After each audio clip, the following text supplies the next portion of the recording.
26ರಂದು ಗಣರಾಜ್ಯೋತ್ಸವದ ದಿನದಂದು ಪ್ಲಾಸ್ಟಿಕ್ ಧ್ವಜವನ್ನ ಮಾರಾಟ ಮಾಡುತ್ತಿದ್ದರಿಂದ ದೇಶಕ್ಕೆ ಅಪಮಾನ ಮಾಡಿದಂತಾಗುತ್ತದೆ. ಹೀಗಾಗಿ ಮಾನ್ವಿ ತಹಶೀಲ್ದಾರ್ ರಾಜು ಫಿರಂಗಿ ಅವರು ಮಾರಾಟ ಮಾಡುವವರ ವಿರುದ್ಧ ಕ್ರಮ ಜರುಗಿಸಬೇಕು ಎಂದು ಆಗ್ರಹಿಸಿ ಹಿಂದೂ ಜನಜಾಗೃತಿ ಸಮಿತಿ ಪದಾಧಿಕಾರಿಗಳು ಮನವಿ ಸಲ್ಲಿಸಿದರು. ರಾಯಚೂರು ಜಿಲ್ಲೆಯ ಮಾನ್ವಿ ತಹಶೀಲ್ದಾರ್ ಮೂಲಕ ಜಿಲ್ಲಾಧಿಕಾರಿಗೆ ಮನವಿ ಸಲ್ಲಿಸಿದ ಹಿಂದೂ ಜನಜಾಗೃತಿ ಸಮಿತಿ ಪದಾಧಿಕಾರಿಗಳು 2011ರಲ್ಲಿ ಪ್ಲಾಸ್ಟಿಕ್ ಧ್ವಜದಿಂದ ಆಗುತ್ತಿರುವ ಅವಮಾನವನ್ನು ತಡೆಯಬೇಕು ಎಂದು ಮುಂಬೈ ಹೈಕೋರ್ಟ್ ಆದೇಶ ನೀಡಿದೆ.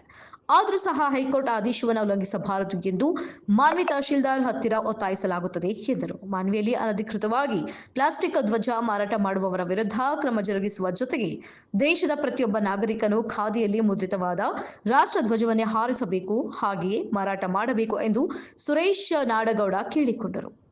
ಚಿಂತನೆಗಳ ಬಗ್ಗೆ ಮಕ್ಕಳಲ್ಲಿ ಹೇಳಿ ನಮ್ಮ ರಾಷ್ಟ್ರಧ್ವಜಗಳಿಗೆ ಆಗುವಂಥ ಎಲ್ಲ ಅಪಮಾನಗಳನ್ನು ತಡೆಗಟ್ಟಿ ಒಂದು ಸದೃಢ ಸಮಾಜವನ್ನು ನಿರ್ಮಿಸಬೇಕು.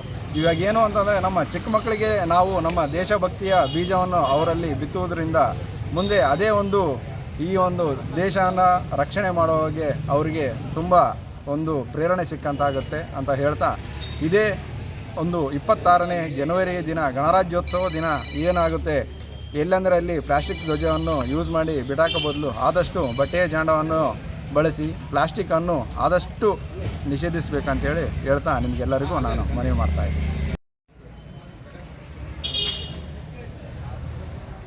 ಹಿಂದೂ ಜನಜಾಗೃತಿ ಸಮಿತಿ ಮಾನ್ವಿ ಇವರಿಗೆ ಮಾನ್ಯ ಜಿಲ್ಲಾಧಿಕಾರಿಗಳು ತಹಸೀಲ್ದಾರ್ ಮುಖಾಂತರ ಮಾನ್ವಿ ವಿಷಯ ರಾಷ್ಟ್ರಧ್ವಜಕ್ಕೆ ಅಪಮಾನ ಮಾಡುವುದನ್ನು ತಡೆಯಲು ಕಾನೂನು ಕ್ರಮ ಕೈಗೊಳ್ಳುವ ಬಗ್ಗೆ.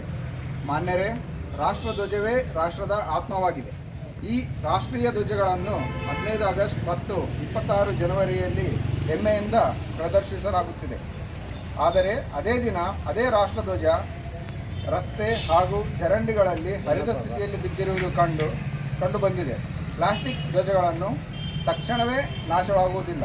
ಆದ್ದರಿಂದ ಈ ರಾಷ್ಟ್ರಧ್ವಜಗಳು ಅನೇಕ ದಿನಗಳವರೆಗೆ ಅಗೌರವವನ್ನು ಕಾಣಬೇಕಾಗಿದೆ. ರಾಷ್ಟ್ರಧ್ವಜದ ಈ ಅಗೌರವವನ್ನು ತಡೆಯಲು ಹಿಂದೂ ಜನಜಾಗೃತಿ ಸಮಿತಿಯಿಂದ ಮುಂಬೈ ಹೈಕೋರ್ಟಲ್ಲಿ PIL 103/2011 ಸಲ್ಲಿಸಲಾಯಿತು. ಈ ಸಂಬಂಧ ವಿಚಾರಣೆ ವೇಳೆ ನ್ಯಾಯಾಲಯವು ಪ್ಲಾಸ್ಟಿಕ್ ರಾಷ್ಟ್ರಧ್ವಜದಿಂದ ಆಗುವ ಅವಮಾನವನ್ನು ನಿಲ್ಲಿಸುವಂತೆ ಸರ್ಕಾರಕ್ಕೆ ಆದೇಶ ನೀಡಿತು. ಅದರಂತೆ ಕೇಂದ್ರ ಮತ್ತು ರಾಜ್ಯ ಗೃಹ ಇಲಾಖೆ ಹಾಗೂ ಶಿಕ್ಷಣ ಇಲಾಖೆಯು ಈ ಸಂಬಂಧ ಸುತ್ತೋಲೆ ಹೊರಡಿಸಿತ್ತು. ಇದರೊಂದಿಗೆ ಕೇಂದ್ರ ಸರ್ಕಾರವು ಪ್ಲಾಸ್ಟಿಕ್ ನಿಷೇಧಕ್ಕೆ ಮುಂದಾಗಿ ಅದರ ಪ್ರಕಾರ ಪ್ಲಾಸ್ಟಿಕ್ ರಾಷ್ಟ್ರಧ್ವಜಗಳನ್ನು ಮಾರಾಟ ಮಾಡುವುದು ಕಾನೂನು ಪ್ರಕಾರ ಅಪರಾಧವಾಗಿದೆ. ಇದು ಲಾಂಛನಗಳು ಮತ್ತು ಹೆಸರುಗಳು ಅನುಚಿತ ಬಳಕೆ ತಡೆ ಕಾಯ್ದೆ 1950 ಮತ್ತು ರಾಷ್ಟ್ರೀಯ ಗೌರವಕ್ಕೆ ಅವಮಾನ ತಡೆ ಕಾಯ್ದೆ 1971 ಉಲ್ಲಂಘನೆಯಾಗಿದೆ. ರಾಷ್ಟ್ರಧ್ವಜಕ್ಕೆ ಅವಮಾನವಾಗುವುದನ್ನು ತಡೆಯಲು ಕೃತಿ ಸಮಿತಿಯನ್ನು ಸ್ಥಾಪಿಸಲು ಮತ್ತು ಅದರಲ್ಲಿ ಸಾಮಾಜಿಕ ಸಂಘಟನೆಗಳನ್ನು ಸೇರಿಸಲು ಹೈಕೋರ್ಟ್ ಸರ್ಕಾರಕ್ಕೆ ನಿರ್ದಿಷ್ಟವಾಗಿ ಆದೇಶಿಸಿದೆ. ಇದರಲ್ಲಿ ಪ್ಲಾಸ್ಟಿಕ್ ರಾಷ್ಟ್ರಧ್ವಜದಿಂದ ಆಗುವ ಅವಮಾನವನ್ನು ತಡೆಯಲು ವಿವಿಧ ಮಾಧ್ಯಮಗಳ ಮೂಲಕ ಜನಜಾಗೃತಿ ಮೂಡಿಸುವ ಅಪೇಕ್ಷಿತವಿದೆ. ಉದಾಹರಣೆಗೆ ಕರಪತ್ರಗಳು, ಫಲಕಗಳು, ಬೋರ್ಡ್ಗಳು, ಜಾಹೀರಾತುಗಳ ಮೂಲಕ ಸಂಬೋಧನೆ. ಸಮಿತಿ ಕಳೆದ 21 ವರ್ಷದಿಂದ ರಾಷ್ಟ್ರಧ್ವಜಕ್ಕೆ ಅವಮಾನಿಸುವವರ ವಿರುದ್ಧ ಜನಜಾಗೃತಿ ಮೂಡಿಸುತ್ತಿದೆ. ಸಮಿತಿಯು ಶಾಲಾ ಕಾಲೇಜುಗಳಲ್ಲಿ ಉಪನ್ಯಾಸ, ಪ್ರಶ್ನೋತ್ತರ ಸ್ಪರ್ಧೆಗಳನ್ನು ಆಯೋಜಿಸುವುದು, ಕರಪತ್ರಗಳನ್ನು ವಿತರಿಸುವುದು, ಪೋಸ್ಟರ್ ಫ್ಲೆಕ್ಸ್ಗಳನ್ನು ಹಾಕಿಸುವುದು, ಸ್ಥಳೀಯ ಕೇಬಲ್ ಚಾನಲ್ಗಳಲ್ಲಿ ವಿಡಿಯೋ ತೋರಿಸುವುದು, ರಸ್ತೆ ಬದಿಯಲ್ಲಿ ಬಿದ್ದಿರುವ ರಾಷ್ಟ್ರಧ್ವಜಗಳನ್ನು ಸಂಗ್ರಹಿಸುವುದು, ಸಾಮಾಜಿಕ ಜಾಲತಾಣದ ಮೂಲಕ ಪ್ರಚಾರ ಕಾರ್ಯಗಳನ್ನು ಕೈಗೊಳ್ಳುತ್ತಿದೆ. ಈ ಸಂದರ್ಭದಲ್ಲಿ ನಾವು ಸರ್ಕಾರದಿಂದ ಈ ಕೆಳಗಿನ ಬೇಡಿಕೆಗಳನ್ನು ಹೊಂದಿದ್ದೇವೆ. ನಮಸ್ಕಾರ. ಈ ದಿನ ಮಾನ್ವಿಯಲ್ಲಿ ನಾವು ಒಂದು ತಾಲೂಕಾ ದಂಡಾಧಿಕಾರಿಗಳಿಗೆ ಒಂದು ಮನವಿಯನ್ನು ಕೊಟ್ಟಿರ್ತೇವೆ. ಅದರಲ್ಲಿ ಪ್ರತಿ ವರ್ಷದಂತೆ ಈ ವರ್ಷವೂ ಕೂಡ ನಾವು ಪ್ಲಾಸ್ಟಿಕ್ ಧ್ವಜ ನಿಷೇಧ ಮಾಡಬೇಕು.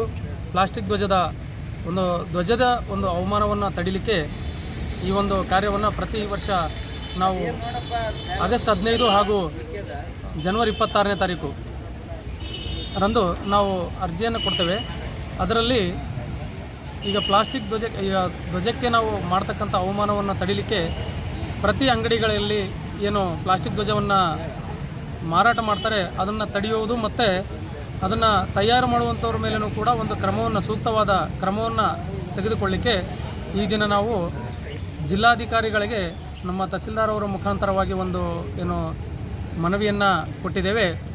ಇದು ಪ್ರತಿ ವರ್ಷವೂ ಕೂಡ ನಾವು ಈ ಥರ ಒಂದು ಅರ್ಜಿಯನ್ನು ಕೊಡ್ತೇವೆ. ಯಾಕೆಂದರೆ 2011 PIL 103/2011 ಪ್ರಕಾರ ಸುಪ್ರೀಂ ಕೋರ್ಟ್ ಒಂದು ಆದೇಶವನ್ನು ಹೊರಡಿಸಿದೆ. ಹೌದು, ಈ ಪ್ಲಾಸ್ಟಿಕ್ ಧ್ವಜಕ್ಕೆ ಆಗ್ತಾ ಇರ್ತಕ್ಕಂಥ ಅವಮಾನವನ್ನು ತಡಿಲಿಕ್ಕೆ ಪ್ಲಾಸ್ಟಿಕ್ ಧ್ವಜವನ್ನು ಯಾರೂ ಕೂಡ ಬಳಸಬಾರ್ದು ಮತ್ತು ಅದನ್ನು ತಯಾರು ಕೂಡ ಮಾಡಬಾರ್ದು ಅಂತೇಳಿ ಒಂದು ಆದೇಶವನ್ನು ಹೊರಡಿಸಿತ್ತು. ಆ ಆದೇಶವನ್ನು ಉಲ್ಲಂಘನೆ ಮಾಡಿ ಯಾರ್ಯಾರು ಮಾಡ್ತಾ ಇದ್ದಾರೋ ಸ್ವಲ್ಪ ಅವರ ಮೇಲೆ ಸೂಕ್ತವಾದ ಕಾನೂನು ಕ್ರಮವನ್ನು ಜರುಗಿಸಬೇಕು ಮತ್ತು ಯಾರು ಅದಕ್ಕೆ ಕುಮ್ಮಕ್ಕನ್ನು ಕೊಡ್ತಾ ಇದ್ದಾರೋ ಅವ್ರ ಮೇಲೂ ಕೂಡ ಒಂದು ರಾಷ್ಟ್ರಕ್ಕೆ ಒಂದು ಅಗೌರವವನ್ನು ಸೂಚಿಸಿದಂಗೆ ಆಗ್ತದೆ. ಅದಕ್ಕೋಸ್ಕರ ಅವ್ರ ಮೇಲೂ ಕೂಡ ಕಾನೂನು ಪ್ರಕಾರ ಸೂಕ್ತವಾಗಿ ಕ್ರಮವನ್ನು ಜರುಗಿಸಬೇಕಂತೇಳಿ ಇದನ್ನು ಹಿಂದೂ ಜನಜಾಗೃತಿ ಸಮಿತಿ ವತಿಯಿಂದ ನಾವು ತಹಸೀಲ್ದಾರ್ ಮುಖಾಂತರ ಜಿಲ್ಲಾಧಿಕಾರಿಗಳಿಗೆ ಒಂದು ಮನವಿಯನ್ನು ಕೊಟ್ಟಿದ್ದೇವೆ. ಇದು ಪ್ರತಿಯೊಬ್ಬ ರಾಷ್ಟ್ರಭಕ್ತರ ಮನಸ್ಸಿನಲ್ಲಿ ಬರಬೇಕು. ಇದು ಬರೀ ಅರ್ಜಿ ಕೊಡೋದು ಮಾತ್ರ ಅಲ್ಲ, ಪ್ರತಿಯೊಬ್ಬರು ಕೂಡ ಅರ್ಥ ಮಾಡ್ಕೋಬೇಕು. ಯಾರೂ ಸಹ ಪ್ಲಾಸ್ಟಿಕ್ ಧ್ವಜವನ್ನು ಬಳಸಬಾರ್ದು. ಯಾಕಂದರೆ ನಮ್ಮ ರಾಷ್ಟ್ರಧ್ವಜಕ್ಕೆ ನಾವೇ ಒಂದು ಅವಮಾನ ಮಾಡ್ದಂಗೆ ಆಗ್ತದೆ ಅಂತ ಈ ಮೂಲಕ ಎಲ್ಲರಲ್ಲಿಯೂ ಕೂಡ ವಿನಂತಿ ಮಾಡುತ್ತಾ, ದಯವಿಟ್ಟು ಎಲ್ಲರೂ ಕೂಡ ಬಟ್ಟೆಯ ಧ್ವಜವನ್ನೇ ಬಳಸಬೇಕು. ಯಾರೂ ಕೂಡ ಪ್ಲಾಸ್ಟಿಕ್ ಧ್ವಜವನ್ನು ಬಳಸಬಾರ್ದು ಅಂತೇಳಿ ಈ ಮೂಲಕ ಸರ್ವರಲ್ಲಿಯೂ ಕೂಡ ಒಂದು ವಿನಂತಿ ಮಾಡಿಕೊಳ್ತೇವೆ. ಜೈ ಹಿಂದ್.